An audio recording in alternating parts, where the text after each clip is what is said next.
Hello guys and welcome back to the channel. Hope you're all doing well. To my left we've got Alex from Cannon Fodder TV. So hello, hope you are well.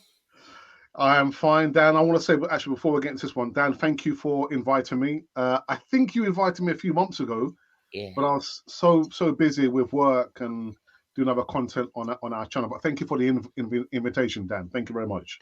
Hey, it's right, no worries. I mean, second time looking this time we meet in the Premier League, which they still don't feel right. I mean, Arsenal's had a brilliant start to the season as well, so how do you feel about it?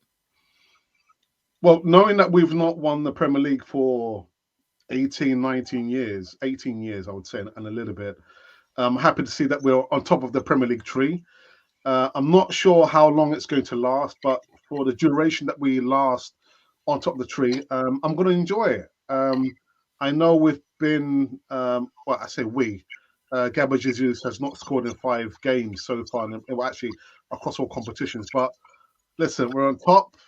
Man City are behind us, and Spurs are somewhere below us. So I will enjoy it for the time being.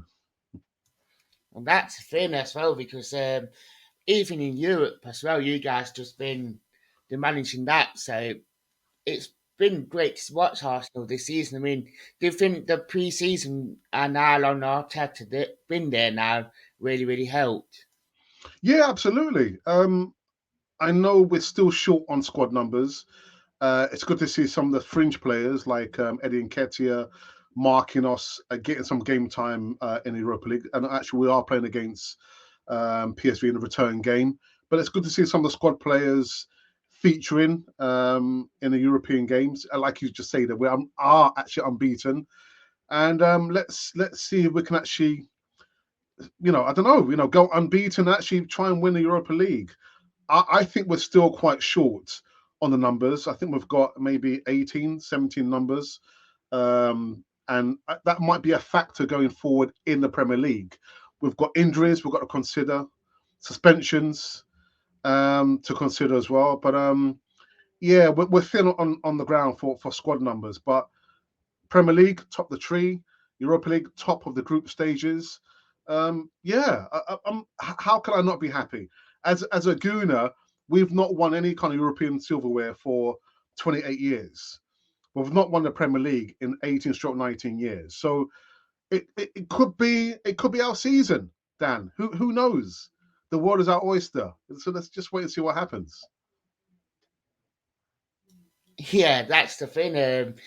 I mean, it's unreal to be fair, and I've always said it last year when Forest went up. Like when after the FA Cup game between us, the Cooper Ball was just in full flow. So for us to get up like we did, it was just unbelievable. And yeah, no, looking from the outside, how do you feel Forest in this season? Well, I had to do a little bit of homework. I think Steve Cooper spent a lot of money in the transfer windows. Uh, and you've got, I think, 20 odd players, 19, 20 Yeah, players. And so the owners of Forest will want a return on that investment there. I know you guys beat Liverpool, so thank you for that. But okay.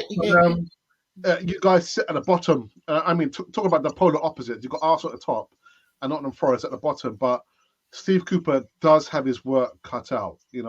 20 odd players that he's brought in. The owners, they need to see an upturn in Forest's fortunes. But, I'm looking at Nottingham Forest. I think you guys have a better pedigree in Europe than we do. I mean, under Cloughie. You guys still got a long way to go. Steve Cooper has still got a lot, a lot to do. But in regards to, I know we're going to be talking about the game on Sunday. Yeah, it's going to be a tough one for us, Dan. It will be a tough one. I'm not thinking we're going to go to Forest and we're going to blow you guys away. It's not going to happen. We've got, a Gabriel Jesus who's, for me, he's off form.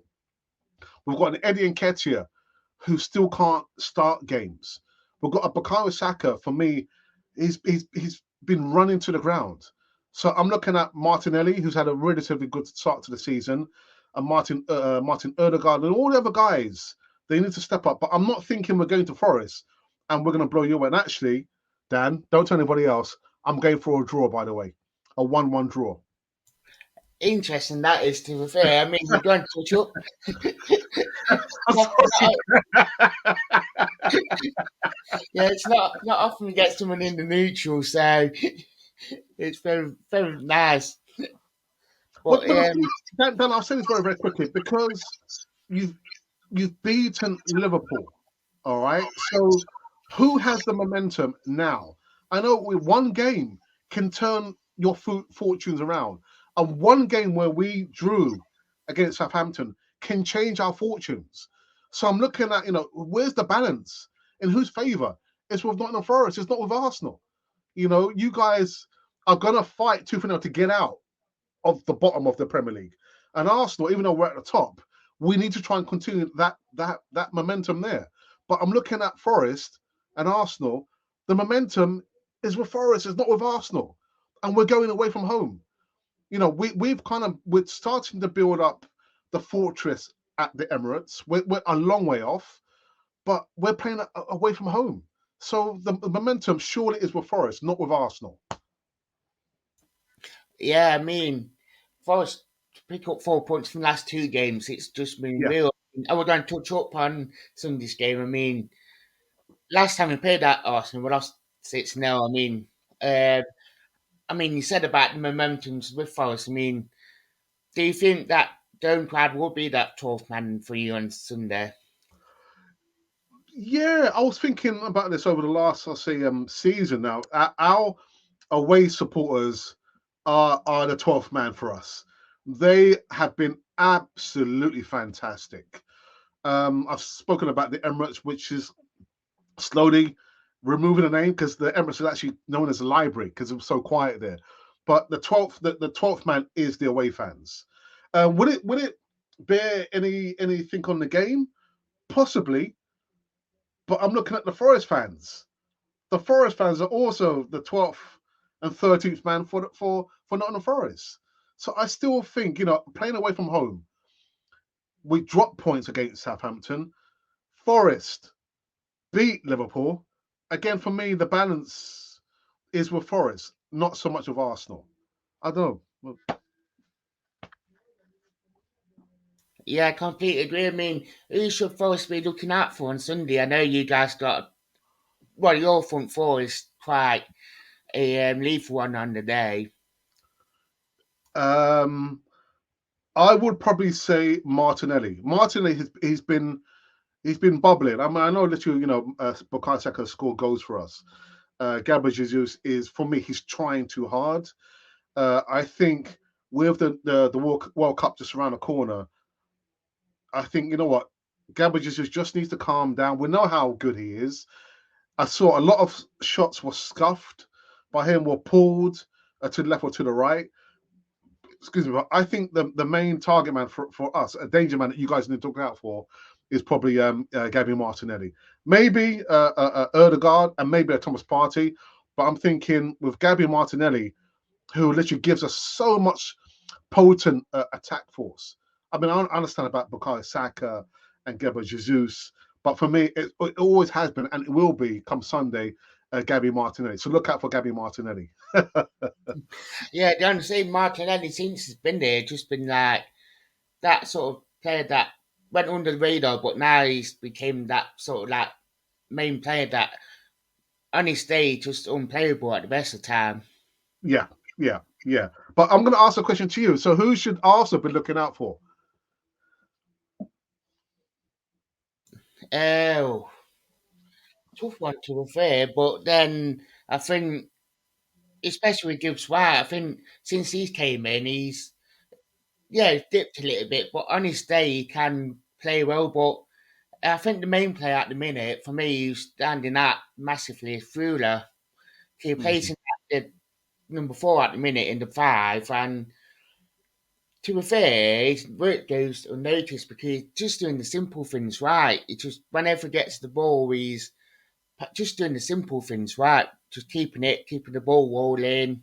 He's passing it around, and he's just not doing anything. over spectacular, and he's Yeah. one really good partnership with Yatesy in there because Yatesy more of a ball winner, which allowing Thriller to play football. Mm, Which mm. you But do need them sort of things. you know how we play. I mean, we start out the blocks very very quickly, Dan. On the game last Sunday against the Saints, we were all guns blazing. And it's just I'm highly critical of Arsenal. We still don't know how to shut down games or blow teams out of the water, and that can be to our detrimental effect. Always winning so far 1-0 to the Arsenal, and then we'll come up against a quite sturdy Southampton, and what happened? It was a draw. But how will Steve Cooper be playing against Arsenal? I mean, how does he play? Does he sit back and try and hit the opponent on the break, or how does Steve Cooper play the tactical game?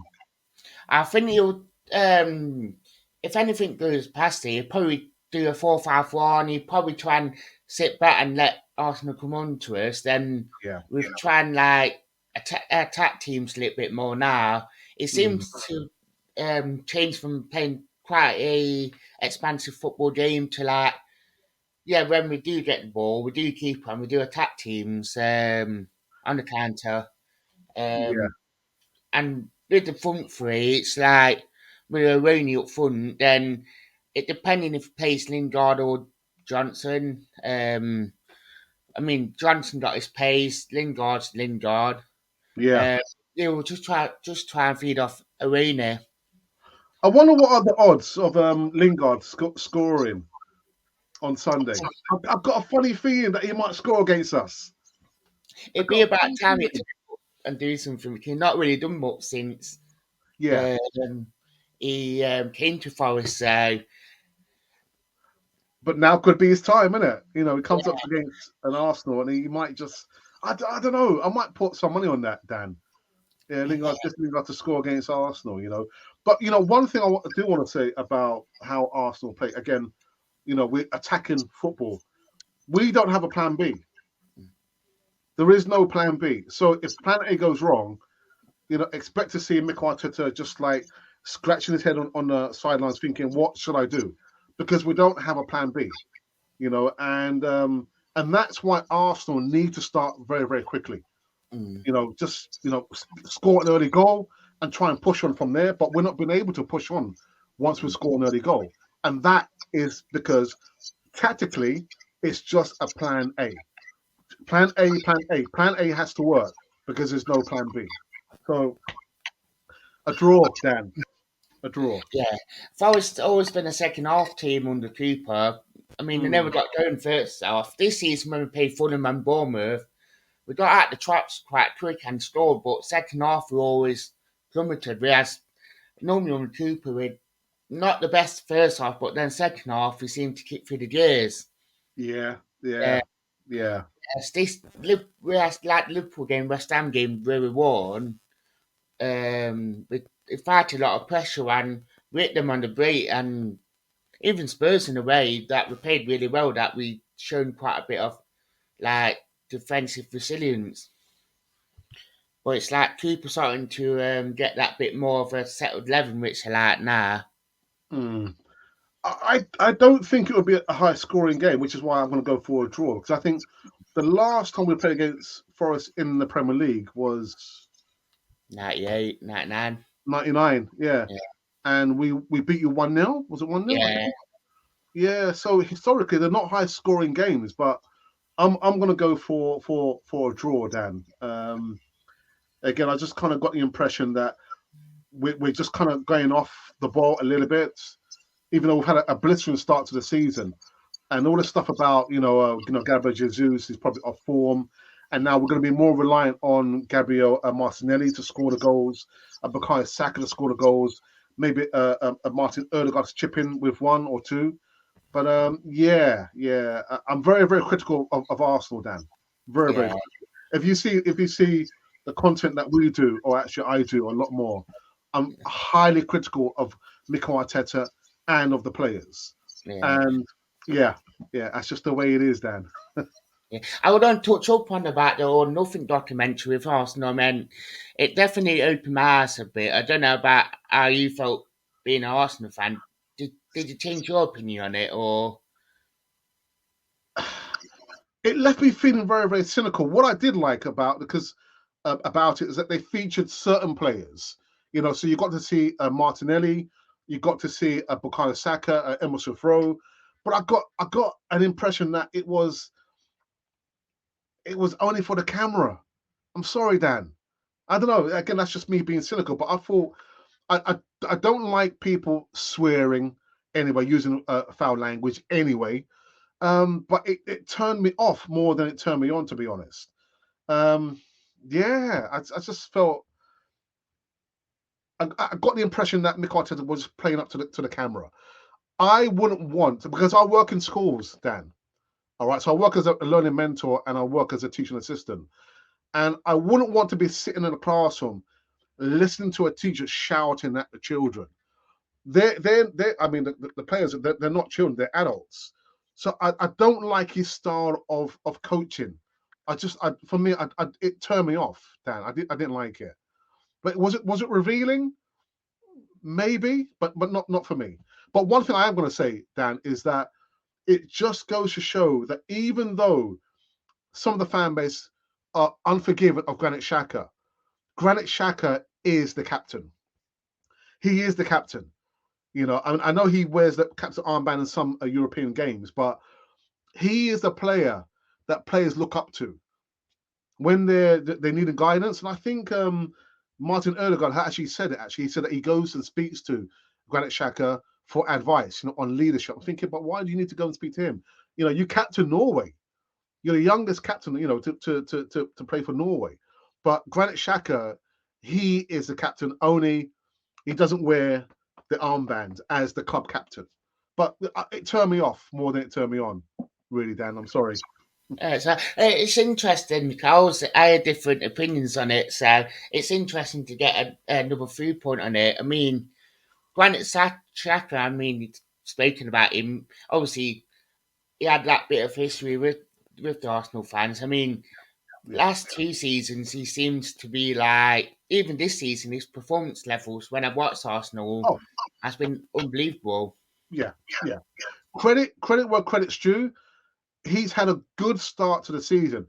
He can't tackle still, by the way, because he got a yellow card in Europe. He can't tackle to save his life. But credit where credit's due, Dan. He's had a really good start to the season, and you don't find him sitting on top of the back three or the back four. He's playing further up front, and I think he scored 3 goals now, 3-4 goals this season. So good luck to him. Good luck to Yeah, him. We've got a debate actually going on, Dan, about Granit Xhaka. Could he be a club legend? Not for me. Not for me. Even if we were to win the Premier League, not a legend for me. I cannot get past the point about him doing what he did with the shirt and the armband. And I never thought that he'll play for Arsenal again. Actually, I thought he should never play for Arsenal again, but he's turned it around, but not a club legend for me. No way. No that's way. interesting. I Yeah. forgot. I know you said earlier about it being a draw. Could you say it be a 0-0, or do you think it'd be like a 1 or 2 I all? think I think it'll be a 1-1. Back-to-back draws. I can see it. And I'm still thinking that maybe Jesse Lingard might be the person who might score against us. I can see the stars aligning, Dan. I'll be honest, with you. I'll take a draw myself just because with it being away, being at Arsenal, and I think a draw, I wouldn't be disappointed. Be like a win for me. If we win, it's be like which I can't see, but you never know in football. I'd be interested.